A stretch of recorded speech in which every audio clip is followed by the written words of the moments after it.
Hello. So in this video, we're going to talk about the argument from ignorance fallacy. This is an argument essentially in which you try to convince others to accept your conclusion on the basis either of incomplete information or a lack of information to the contrary.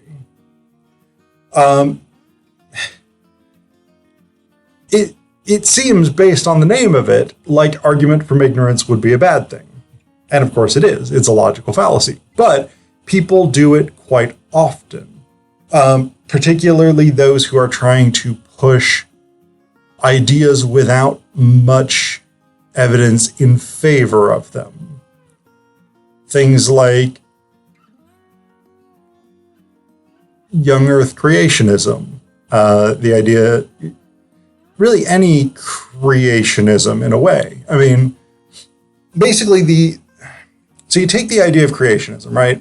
The idea that God, in some version of a deity, created the world as it is, or alternatively sort of set in motion the process of the creation of the world, the sort of the watchmaker argument, the deist argument, the idea that God sort of started the universe off with the laws of physics, knowing that the laws of physics would lead to the formation of the planets, abiogenesis, the evolution of life into its current form, whatever it is.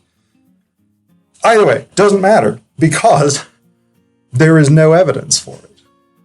There is literally no evidence for it. But there's also no concrete evidence that it didn't happen that way. There's no concrete evidence against the existence of a god or gods. There's no concrete evidence for it. And so the argument of faith is an argument from ignorance. Well, there's nothing that actually contradicts what I believe to be true, therefore I take it to be true. And implicitly, therefore, you should take it to be true. So this is where the problem comes in. And this isn't just religion. This happens with a number of things.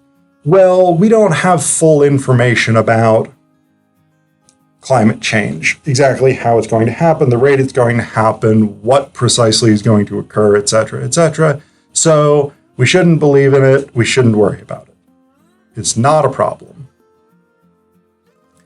Again, the argument from ignorance is usually used in situations in which there is a better evidenced answer to a question, but the speaker wants to maintain their particular position. It's a way of trying to strengthen a less persuasive, less supportable argument by concluding that the better supported, better evidenced argument is incomplete in some way, and therefore we should accept the argument that the speaker is asserting. I think it's fairly obvious why this one is a logical fallacy. The fact that it takes having less evidence as a good thing really shows why the logic breaks down. The other place that the argument from ignorance shows up often is conspiracy theories.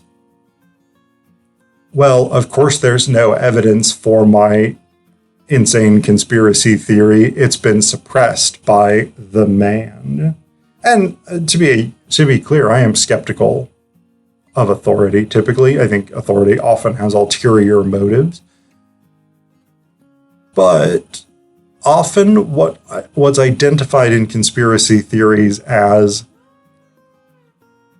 an authority or an orthodoxy or a central controlling mechanism, whatever it is, typically doesn't function that way, right? So you think about something like pseudo-archaeology or pseudo-history. The conspiracy theories about ancient aliens, ancient high technology, these kinds of things they often, almost always in my experience, have some kind of rhetoric of mainstream history, mainstream archaeology has suppressed this knowledge. But there's no such thing really as mainstream archaeology or history. That's not the way it works. You have tons and tons and tons of people with competing ideas and interpretations disagreeing continually about history and archaeology. Most people will tend to accept the best evidenced conclusions within a discipline. But in order to make the argument for something like ancient aliens or ancient high technology, for which there is no good evidence, you have to assert that somehow the mainstream narrative is incomplete or contradictory, and therefore the weaker position, the position for which there is no evidence, should be trusted. Again, it's an incredibly unreliable approach to argument, and when you lay it out in terms of the argument from ignorance fallacy, it becomes quite clear why it's not reliable.